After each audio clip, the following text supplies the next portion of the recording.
We've got some rock in the batter's box this week, our usual ITL, and 3 cats who will show you how to climb the ladder. 3 of the best on this week's Pensado's Place.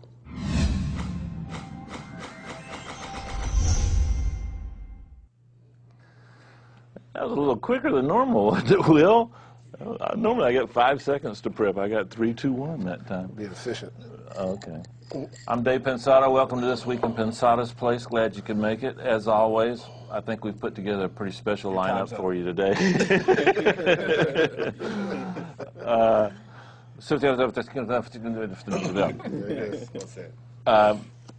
Very good. I guess you introduced yourself already there. Not really.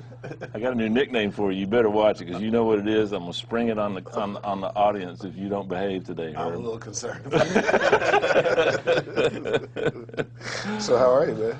Man, you know, the day started a little weird, but... So I heard. Yeah, absolutely. But here we are. But you know what? I'm among friends. You know, it's good to see Ian and Kenny and Andrea and Will and Zan and my special friends here. We've got, in my opinion, the 3 best assistants on the planet today. Cool. Absolutely. So we're going to talk to them. We're going to talk to my friend James Murray, whose credits are fairly spectacular, and we're going to learn a little bit about some live recording techniques. He's worked with a bunch of different bands. But how are you feeling today? I'm doing good. I'm doing good. Listen, congratulations. Well, a couple things. First of all, happy St. Patty's Day to all those folks that are out there. Do you have your green on? Yeah. That's what I thought. Kenny can't zoom, but there is a green logo. Do bruises count as yeah, green? Bruises count. Okay. Depends on how old they are, then they turn green. But anyways, you're there. So happy St. Patty's Day, and a shout out to Aaron Barnes, whose birthday is today. Aaron, what's up? And apparently, you tell us about the Gloria Trevi news. You've had some success. success. Yeah, you know, as some of you know, I'm Spanish, and I've always wanted to do more work in the Latin world, and if you recall, one of the ITLs, Sebastian, came in and on one. Well, Sebastian wrote and produced a couple of songs, well, several songs for Gloria Trevi, and one of them looks like it's taken off. It was the #1 pre-order download. The song is called on iTunes. On iTunes, it's called Alguacil. It's a duet with her and Gloria Trevi. I mean, Paulina Rubio and Gloria Trevi. So I'm pretty excited about that. Fantastic. You know. Cool. Good deal. I'll pay the rent this month. Thank God. Good. Your manager will enjoy that. Well, I rent from you. What are you talking about? Of course. Let's make sure all you folks out there, you know how to reach us. The usual stuff. Our Twitter handle is at Pensado's Place. Email pensadoplace@thisweekend.com. Go to our Facebook page, go to the YouTube channel for This Weekend, the network, and as usual, sitting over in the hot seat, the jockey of all jockeys, the man of man, Zan Nakari. Hey man. What's up? How's it He's going? having our corner office. We got stuff. We got good stuff? Yeah, I got good stuff today. I'm actually really excited about this show. It's our 10th show, and we got great guests today. Yeah, I'm really excited. Yeah, we did. We did, absolutely. So make sure, guys, you get into our chat room. You know, it's powered by Ustream, and a good opportunity for you to get a lot of information. So, Dave, if you're ready, what do we start out with? We go to ITL? I don't have a clue. You don't have a clue? I'm just the pretty boy face. Well, I tell you what, then I'll take Dave and the rest of you guys and all of us to ITL. Let's roll it. Oh, welcome into the lair. I'm going to go over some reverb, delays, pitch, chorus for you today. We're going to get a little basic and go a little more advanced, trying to please everybody. Excuse me, which I think we can. So it turns out this is probably going to take 2 weeks. So consider this episode 1. We'll squeeze in as much as we can, and then we'll finish up next week talking about some pitch changes and some unique delay techniques and stuff, along with some basic stuff. So part 1, here we go. I'm using the same song I've been using for a while, Weirdo, produced by my friend Brent Paschke and Mr. Oliver and Mr. Carter. The artist is Mr. Midwest. You've seen all that before. We'll show it to you again so you can go check the full-length version out. Let's jump right into it. I'm going to go ahead and show you just a basic vocal.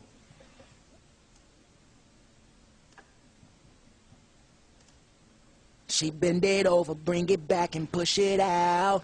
She does the weird. Okay, so let's add a reverb. We're going to add the bricasti. The reason I'm going to use the bricasti is I want to show you a little bit about early reflections, and I am familiar with this one. The plug-in reverbs, Altiverb, Revolver, the Waves reverbs, they all allow you to do the same thing, but I think it's pretty dramatic with this one, so we're just going to use this for a second. So let's add a little bit of reverb. She bend it over, bring it back and push it out. She does the weirdest things I've only dreamed about. She bend it over, bring it back and push it out.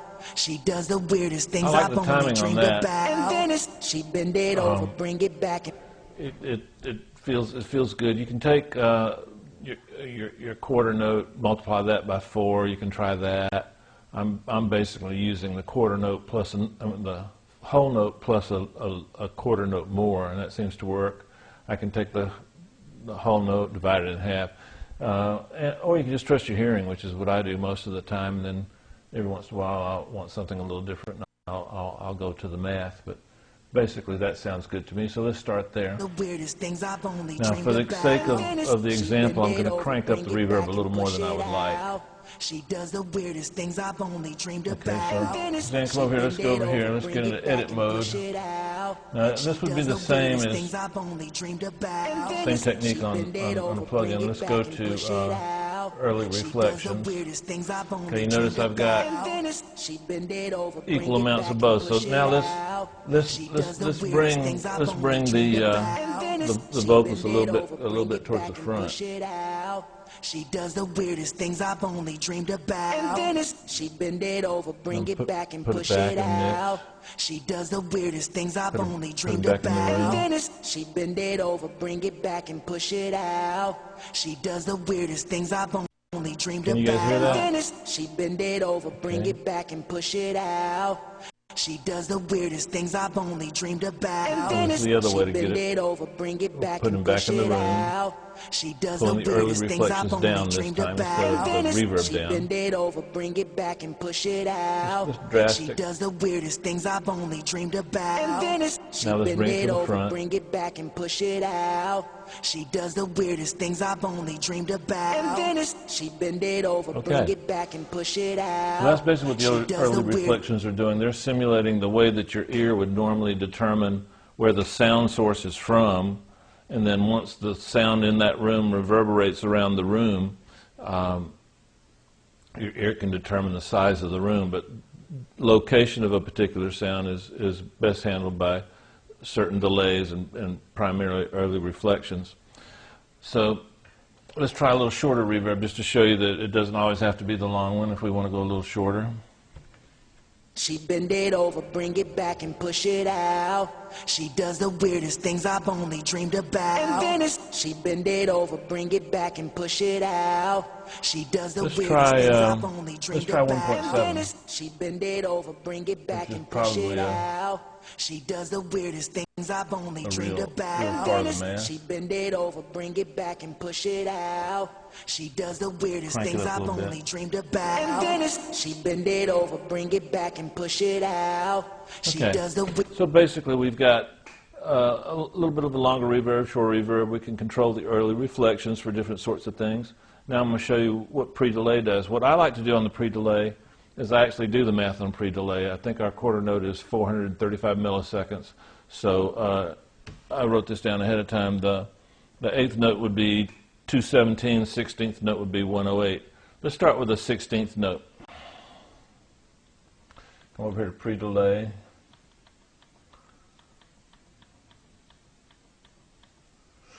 Okay, let's go to 108. All right, this is my pre-delay. She bend it over, bring it back and push it out. She does the weirdest things I've only dreamed about. She bend it over, bring. I would use that. I tend to use shorter pre-delays just to keep it the sewer pipe effect a little bit down. As you get longer, you're actually able to tuck the start of the reverb behind a beat. So let's try an 8th note. The 8th note in this case would be 217.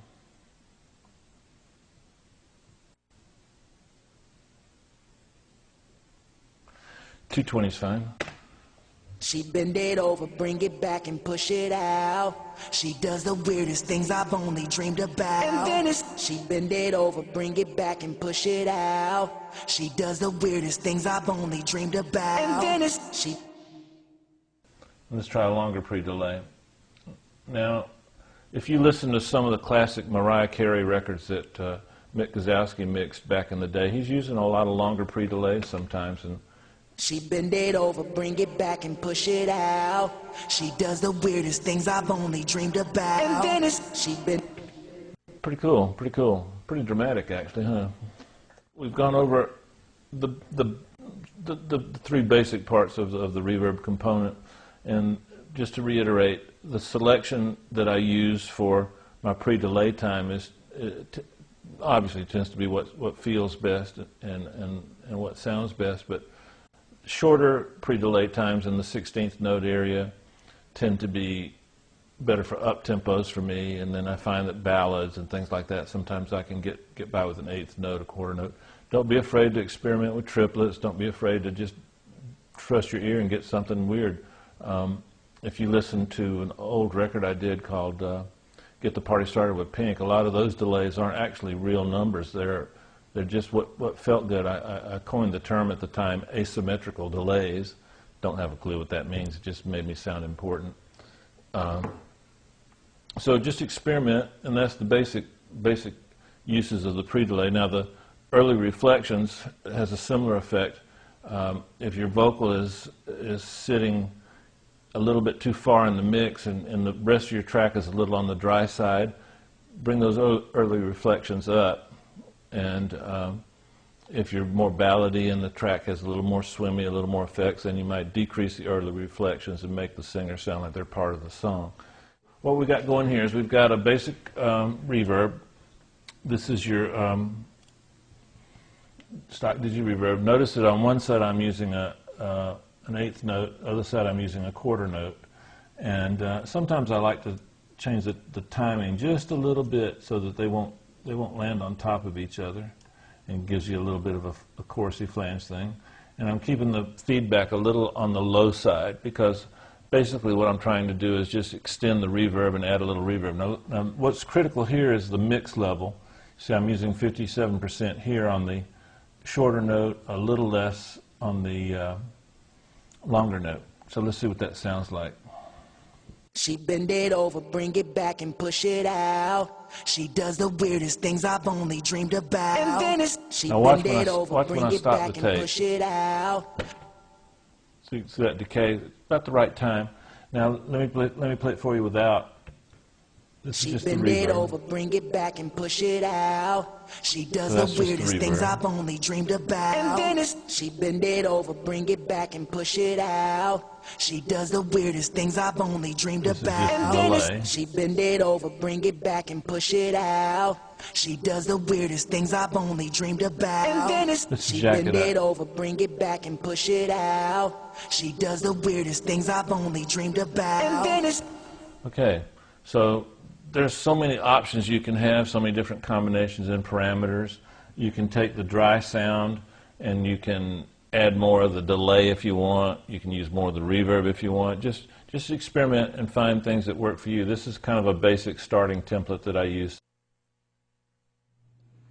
Welcome back, everyone. We're going to talk to our guests, and haven't forgotten about you, James, over there. I hadn't forgotten about you, my friend. I want to introduce from left to right, I want to introduce Drew Adams, my assistant, Jesus Garnica, Jason Joshua's assistant, Chris Gallen, Manny American's assistant, and these guys all came up the hard way. Each one of them came up a little bit different, and between the three of them, I think we're going to kind of show our audience the different routes to getting from Iowa to Larrabee. One technical hurdle. What? Please let Chris know he is allowed to breathe. I'll let Manny know. Okay. Okay. So guys,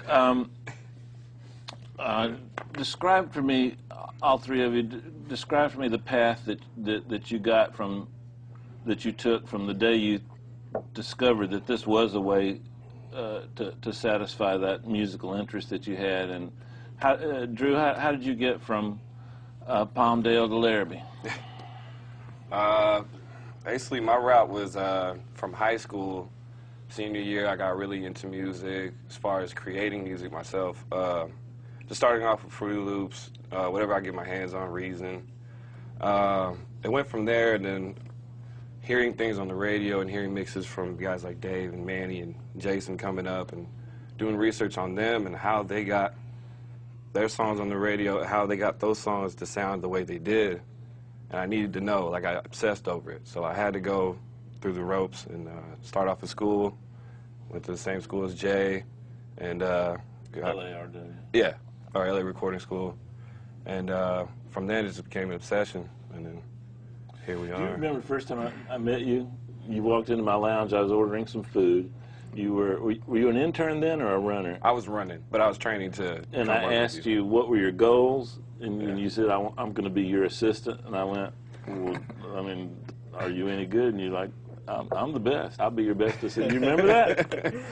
I had to be, like, overly confident. Yeah. But do you also remember, like, crying in the parking lot when you got fired? It's all ups and downs every day. He did it in such a way I believed him. Jesus,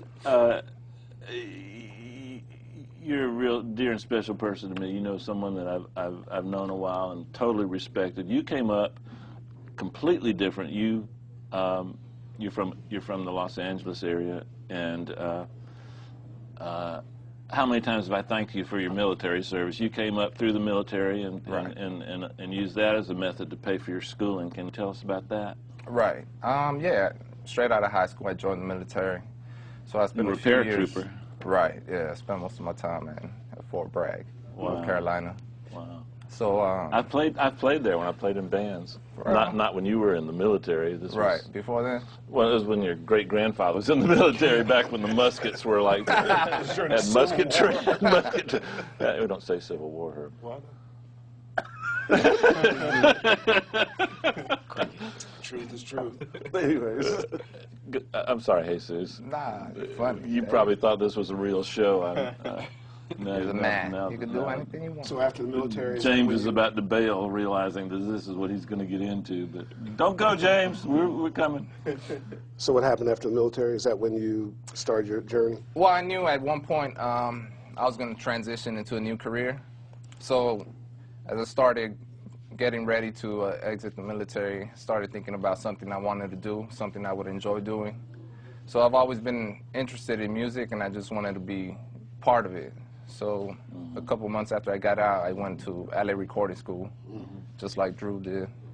And while at school, I started my internship at Larrabee, and I've been at Larrabee for about 2.5 years now, total. Yeah, you're one of the hardest people I've ever seen in terms of your dedication to rising up the ladder. Chris, you're a little bit different. You went to Berkeley, right? Yeah.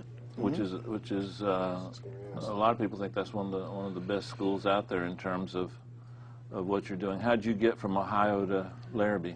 I played in a lot of bands in high school, and then we'd be doing recordings in my parents' basement, and I always loved the opportunity where I could be like, all right, you guys go leave the room and let me work on this for a while. And at that time, that's what I'm doing wrong, mixing. To leave the room. So at the time, I didn't really know what that was. But they didn't teach that at L.A.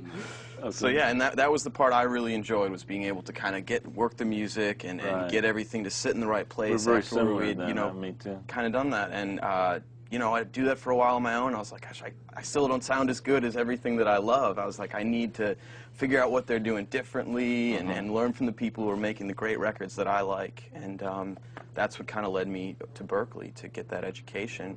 And then from there, it was okay, I got to go to New York City, or I got to go to Los Angeles, and I got to work in one of the top studios with the best engineers in the world and hone my craft. So the best engineers, you went to Record Plant, right? No, I applied all over the city, and I kind of took internships, and I worked at another studio before Larrabee, and then you were actually semi-earning a living at this profession when you decided to come to Larrabee and Yeah, start over again at the bottom? I was working full-time, you know, for another engineer at a studio at his house, and work kind of died down there, so I was like, all right, well, let me go let me go to the big studio now. Let me get that experience and Cool. really learn from some people. Let me ask you some rapid-fire questions.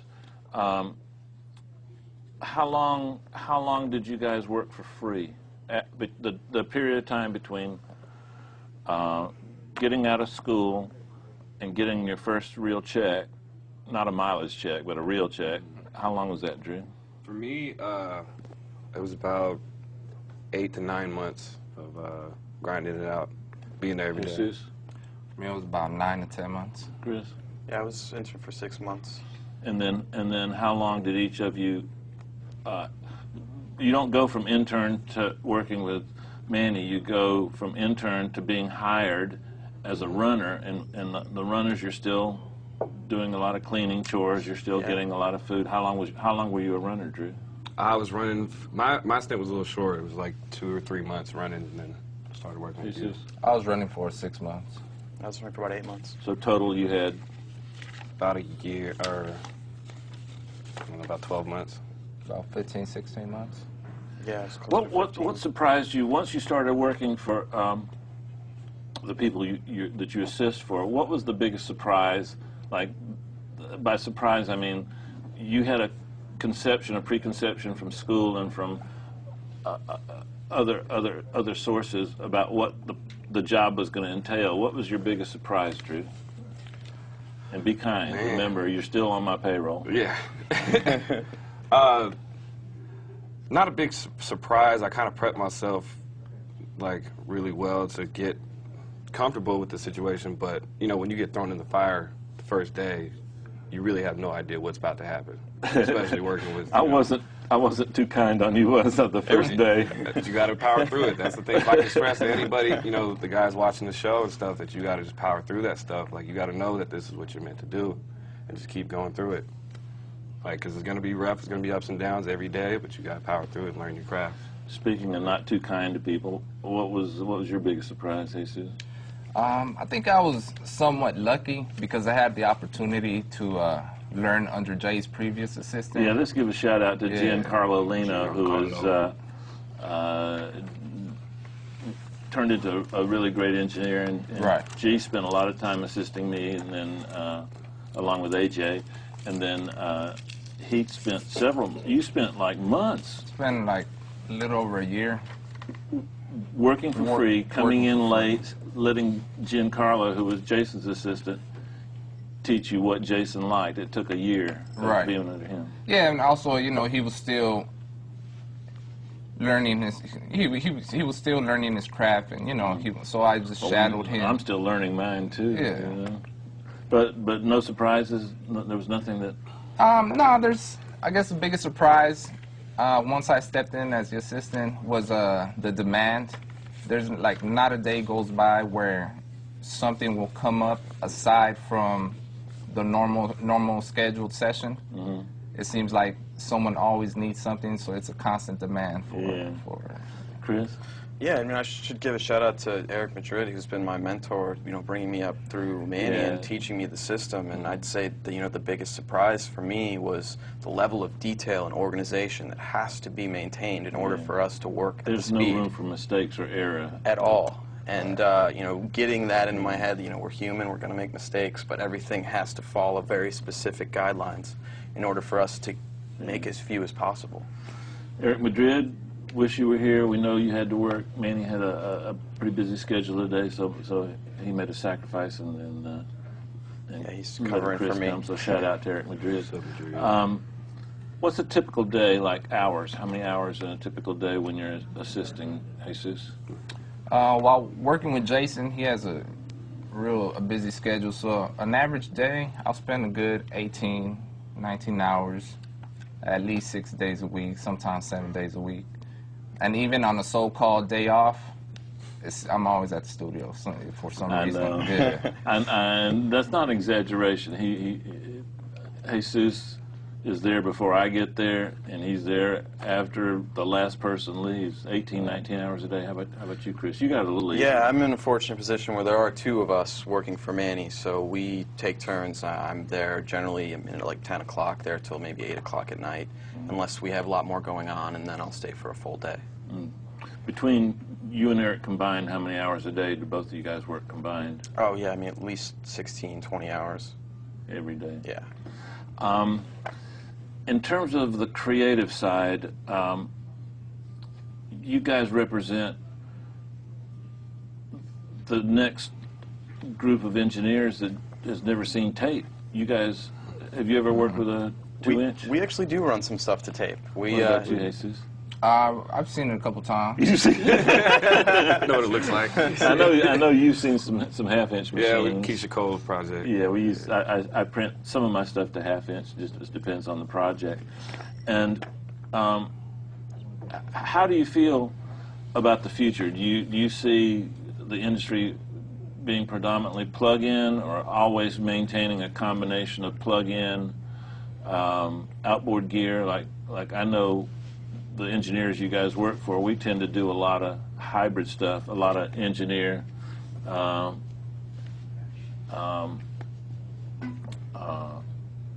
We still engineer a lot with about 50-50 outboard and plug-ins. Like in the future for you, do you see your future predominantly plug-ins or predominantly outboard gear? I'm going to make it a goal to use half and half as long as possible. I don't know where technology is going, but I think we all just do our best to keep up and use the best thing. Hey, Sid. I see myself using both because I currently see how Jason works and other people at the studio, and I like the combination from plugins and analog. You, Chris? Yeah, I'd love to have the opportunity to be able to use analog gear. I definitely see in the future, you know, we get a lot of low-budget projects. You just did. These guys, by the way, are. I don't know how, because I know how long they work, but somehow I guess the extra 3 hours a day they have, they're actually doing projects on their own. They're engineering and mixing stuff on their own. Drew just finished some Ron Artest, about 15 songs, and you just finished something for the Black Eyed Peas, Prince Board. Yeah. Hey, Suze, you've been working on a bunch of stuff lately. I can't remember some of the titles, but you're mixing. And Chris, you just finished a little rock project. Yeah, I had a couple bands I was working with, and you know, it was just kind of during some downtime at the studio, I was able to get some mixes finished for them. When you guys are working on your own, how hard is it to maintain your own personalities? And because Manny and Jason and I kind of have very strong personalities, you know, and that's a euphemism, strong. How do you maintain your own personality when you go to work on your own stuff? You definitely emulate the people you've worked for a little bit. I definitely have, you know, some mixes where I'd be like, oh, that sounds like a Manny mix, or that sounds like a Dave mix, and you know, I think that's good. I think you should take from everything you know you've worked on, and that's where you come up with your own sound. I do the same thing. Yeah. Yeah. Hey, Suze, are you when you're working on your own stuff and doing your own mixes? Do you find yourself using like let's pick something like the drums? Do you tend to stay in the box with your drums, or you tend to go with the outboard gear, or you do the hybrid thing like Jay does? I usually tend to stay in the box at the moment, just due to the schedule. Yeah, that's what I was gonna say, because you guys gotta work a minute here, a minute there, and so you stay in the box. Right, because it's more flexible for me. And when you listen to your mixes, Chris, and then Manny hits the play on a mix he's close to finishing, what's the gap? How big a gap is that? Some mixes are different. You know, sometimes the productions that go to him are better than the projects that come to me. So in which case, you can't really compete with that. Apples and oranges. But there are some great things that have come my way. I'll be like, all right, I'm almost there. Maybe Manny's a little bit louder than me or something like that, you know? But I think, you know, if I get a good project, I can get pretty close. That's great. I'm glad to hear you say that. That's not an arrogant statement on your part. That's the result of confidence, which is the result of a lot of hard work. You know what I'm saying? It's like when I first met Jesus, he had that military. If I can get through this, I can get through anything, and we pretty much put that to the test. But one of the things that kind of just I was so happy was to see him grow and get that confidence, and even though I had a couple little attempts that didn't help your confidence there for a minute, but same thing with Drew. You know what? Let's include some of our loyal viewers. Zan, why don't we bring in the corner office guys and see what questions there are? You guys don't mind sticking around for that? Of course. Cool. And then stick around because we got James coming up right after this. I've got some questions from Facebook. Basically, every week we're encouraging our viewers to vote the top 3 questions by liking questions they like. The first one is from John Saris. His question is, what's your favorite plug-in or hardware to use, or piece of gear basically for vocals and also delays for vocals? John, I went in depth on that question on a couple of Into the Layers. I'm going to, in terms of plugins and stuff, in terms of outboard gear, I really like the Millennia. What you know the model number on that Millennia I use on vocals, the EQ? EQ, I can't remember the model number. Anyways, Millennia EQ, and I really, for backgrounds, I tend to like the GML 8200. Let's see, outboard gear, compressors, I like. SPX 90. No, but I mean, like more EQ and compressor, gotcha, I'm thinking. gotcha. Compressor, I usually use the TubeTech CL1B. CL1B. I use that a lot. Once in a while, I'll use the 33609 on background vocals. What else, Sam? For reverb, Bricasti. Oh, for reverb on vocals? Yeah. Oh, watch Into the Lair. Yeah. Watch Into the Lair today and next week. Next week, we're going to do, show you delays, pitch, chorus, and combinations of those things on next week's Into the Lair. I think I like next week's Into the Lair. Yeah, I do too. Even better than the reverb thing. Although I thought we got you some good info to work on and keep you busy this week. Yeah. The second question comes from Thanks, John. Eric Stair. This is a question for both you, Dave, and our guests. Is, in your experience, what's the best improvement a small studio mixer or someone that's working at home can make to achieve professional results? Would it be monitoring, acoustical treatment, or any philosophy you might have on that? I would say a combination of acoustical treatment and monitoring, definitely. I have a project studio, and then also I'm blessed to be able to work at Larrabee. So I start from scratch in an empty room, and I personally think you can kind of adapt to monitors, even inexpensive ones, but it's hard to adapt to the sound of your room. I think acoustic treatment is real critical. Let's not involve them in that. Okay. I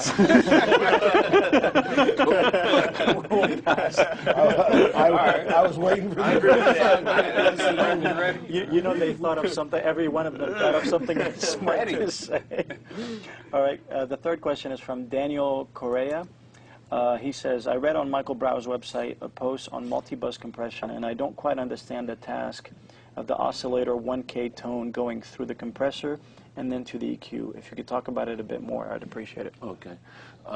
Daniel, Michael's going to be a guest just as soon as we can work out the logistics. I've spoken to him, and I've spoken to him, and he's definitely going to be on the show, so we'll ask him again. My interpretation, having read that same article you read quite a bit, is you're trying to set up and align the different routes, the ABCD routes, and get them so that what you send is what's coming out in terms of level. And so if you send a 1K tone, it's going to come out a little different than a 10K and a 100 cycle tone. And then Michael likes to add a little bit of built-in volume, it seems like. But we'll ask him that question very shortly. Got a few questions for our guests. The first one is from Brian in the chat room. He wants to know what you guys use to pitch vocals or to process vocals. If you have a favorite, Chris, go to. I do a lot of tuning, actually. I'd say Melodyne you can do the most with, but a lot of times you're fighting the clock. So if you can get an auto-tune to work and bypass it on certain phrases to where it kind of acts weird, that's a quick way to get things. But definitely getting in with Melodyne is the best way to go. Okay. Jesus? Agree. If you have plenty of time, Melodyne, I believe, is the best way to go. If not, just kind of do chromatic on on the front page of Auto-Tune, right? If you can find the key, that I basically, I learned, I started later than these guys, so I learned from them, and I learned a lot about Melodyne from Chris, Auto-Tune from Jesus, so I do a hybrid of both. And you heard? How about you, Herb? I don't accept vocals that need treatment. That's why he's not an engineer. So if you can't There's a lesson there somewhere. I'm not tuning nothing. Another question is from Lewis. He wants to know if you guys have a favorite microphone you use when you track. Hey, Lewis, I'm going to ask James Murray that very question about 9 different instruments. So hang tight for James, because James is the authority on that. Another question for our guests is, when you receive tracks for mixing, what format? Can you talk about what your preferred format is and what you use as far as software plugin? Who asked that? That is from Chaz. Chaz? Yeah. Chaz, I'm just going to answer that one. Whatever you want to bring us, that's what we'll use. We have great assistants that can take whatever you bring us and brute force it into what we like to work with. And when we were giving you the range of hours that these guys work, if you bring it in Pro Tools, these guys get to work about 14 hours a day. If you bring it in Logic, they get to work about 16 hours a day. If you come in and record it live, they don't get to go home that day. A question for you, Dave, is in a cave, is the username wants to know if you use Waves Max Bass plugin and how you use it. I do use Max Bass. I could do a show on that. If you look at some of the articles, I've used it on Christina Aguilera's vocals on, I can't remember what song, but I felt like we needed a little rounder bottom. It might have been Beautiful that I used it, huh? I think it was Lady Marmalade. Lady Marmalade I did? So. On Lady Marmalade, I used that on vocals. I've used it on real sine wave subby basses to kind of get a harmonic to come through little bitty speakers. Stay awake, Herb. And I've used it the way it's intended to be used. Sometimes I use it for live bass to get that 800 somewhere in that out. It's a little more versatile than R bass or low air, but they're all different plugins. The R bass is my favorite sub, and then the upper frequencies that I need, I tend to go to Max Bass. I hope that helps you out. And I think if you go to the Waves website, I think some of my R bass presets are still up there. A question for our guests is, how do you export the tracks to be mastered, or do you send a Pro Tools file? Yeah, we usually just shift applique, export our final passes, TV tracks, main mix, acapella, whatever else the client may ask. Shift applique it, and it varies, 24, 48, 16, 441. It's whatever the client prefers or whatever the session got sent to us in. That's pretty much what we do. Sometimes we use 1 inch, yeah, 1 inch 2 tracks, yeah, sometimes we go to half tape. inch. Yeah. That's about the same for you, really. You guys don't print much to tape, though, do you? Not necessarily, no. If the session's in 48, do you send it to mastering in 48, or do you don't convert it to 44.1? You let them do it. Right. We'll send WAV files, and whatever the session, whatever sample rate it is, And we'll Jason's send it as working that. in 25-bit now, right? Yeah, They made it it's this a far. new Yeah. age. 24-bit WAV files almost always. Sometimes, if the clients ask for it, we'll do a pass. We bring the master fader down a little bit to give a little more headroom for the mastering engineer. But Manny's working 24-bit. We're still in 23-bit, right? Something like that. 22. Question for all you guys is, Chris from the chat room wants to know if you can talk about the approach or transition from being an assistant to becoming an engineer on your own, and how you build a client base. Well, they haven't done that yet, so I'm going to take that question.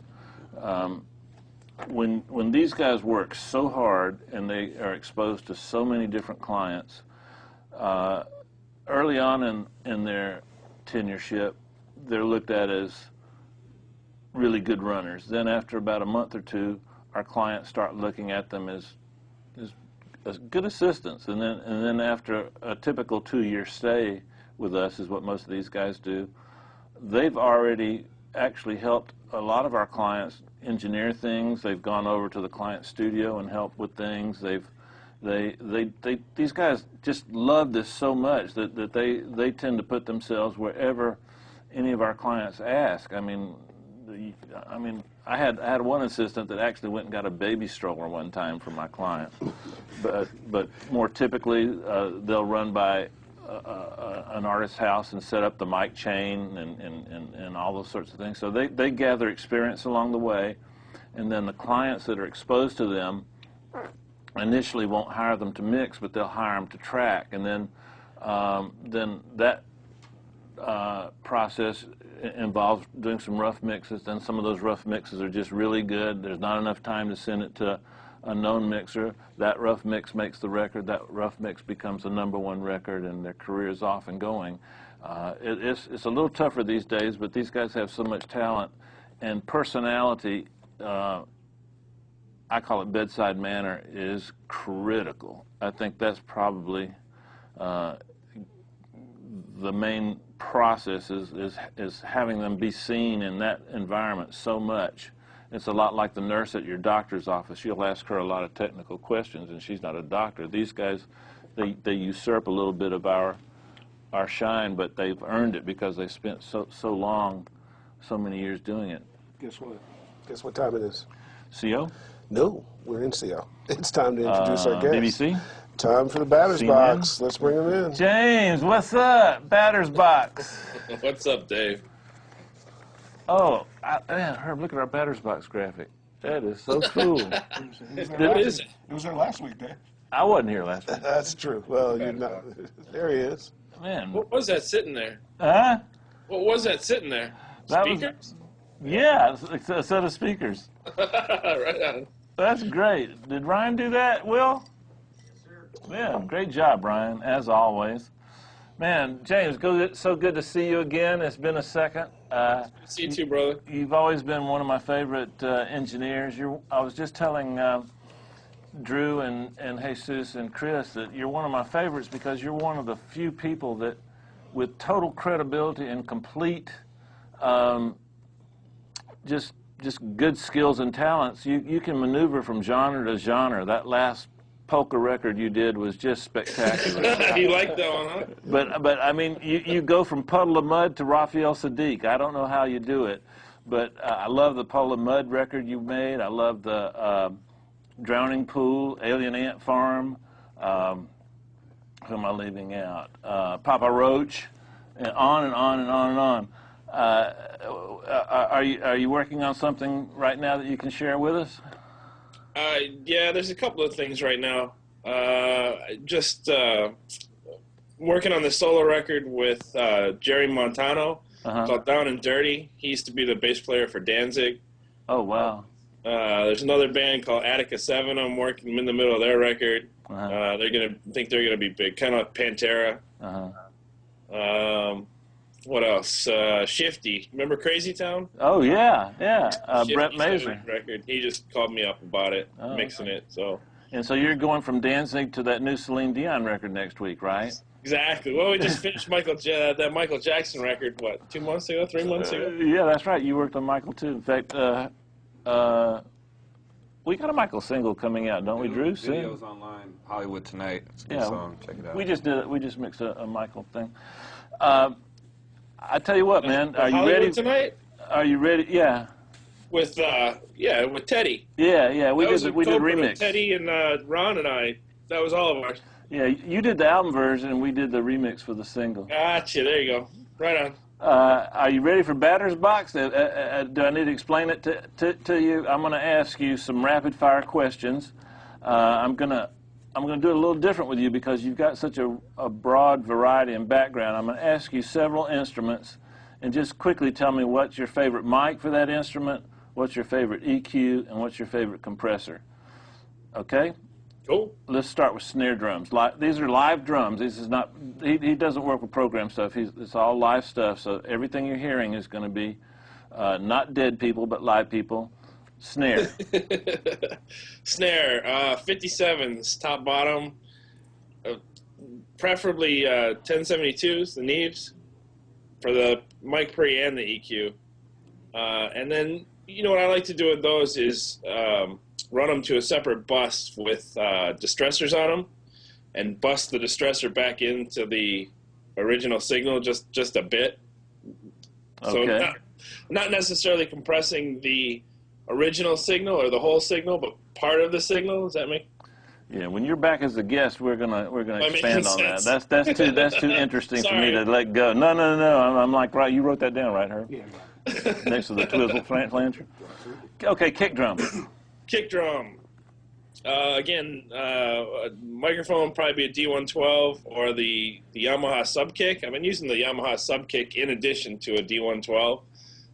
Instead, a lot of people mic the inside of the kick and then the outside of the kick, or a couple of feet away from the kick. The inside would be a D112. The outside, a lot of times they use like a 47 or a FET, or an RE20. I'm sorry, FET 47 or an RE20. But I've been using the Yamaha Subkick a lot. Great. Mic pre-EQ would be, again, the Neve 1073. I really like the 1073s on drums. They just have that sound that I like. Sometimes I will use an API 560 on the kick, the graphic one. I like that. The 550As are good too. I like those a lot. I use those in mixing a lot. Yeah, Okay, exactly. On these next two, just give me your mic choice on the overhead. No. On the overheads. Overheads. A lot of times, you know, for lack of a better thing, a lot of times 414s. 414. If I have 67s or something nice laying around, I'll grab them. But And the 414 on hypercardioid. yes, exactly. Okay. And Rolling off the bottom end. right. And on your room mic. You know, I like to use like 147s on the room mic.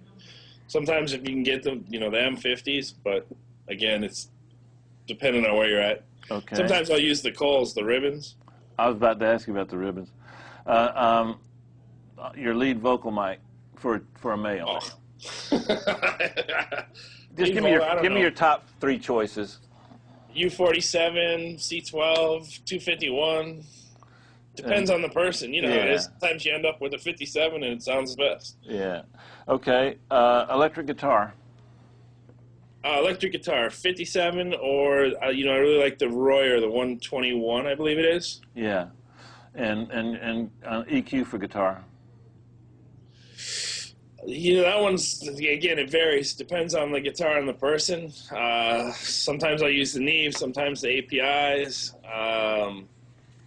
It just kind of, guitars to me are almost like vocals. You can't really pin it down to one thing. It matters more on the person, the style. Does that make sense? And now acoustic guitars. Acoustic guitars. What do I use on those? A lot of times I'll use like a 149 in addition to like a KM84 or 451 up on the. I like the 451 on the neck with a with a 10 dB pad. Exactly. Acoustic piano. You know, sometimes I'll use the 414s on the acoustic piano. Sometimes the Earthworks. I really like the way those sound on the piano. And I don't know the model number, but there's a matched pair of Earthworks that I use a lot that sound really good on the piano. Man, that was great. A round of applause for James, son of a bitch. You're gonna get your own show. I gotta watch this guy. So, in the time we have left, when you're micing guitars, do you like to run a DI also, or do you just mic the guitar cabinet close, and do you put two mics, one a little distant from the cabinet? You know, me personally, I usually do just one close. And I don't usually run a DI because we spend the time to get the sound we want to begin with. I'm not a huge fan of multiple miking on the amps. What about on bass guitar? Do you like a DI and a cabinet? Or? Yeah, definitely on the bass guitar. Okay. Just because the DI, the cab's going to give you the more of the bottom end, the bass. The DI is going to give you a little more of the clean attack sound that you want. The guitars, you know, I don't normally, because like I said, the artist already has their sound that they want. We spend getting the sound, so I don't need a DI for it. I don't necessarily have to have a clean version. One last question, James, because you're so versatile in so many different genres, would it be a fair question, or would it be an accurate statement to say that in the rock world that you're in, it tends to be an analog world, and the hip-hop R&B urban world tends to be a digital plug-in world? So is that an accurate statement in general? Yeah. Definitely for in general, yes. When it comes down to mixing, it kind of blends back together again as far as digital and analog. Yeah. But yeah, tracking, definitely. Well, man, listen, just incredible. I really enjoyed seeing you again. I haven't seen you in, what, about 7 or 8 years? 6 years? It's 5 been years? a while. No, I saw you at NAMM. Yeah. Oh, okay, so it's been about 6 days. 4 or 5 months. It was a while before Well, that. you know our motto, Herb, better living through chemistry. That's right.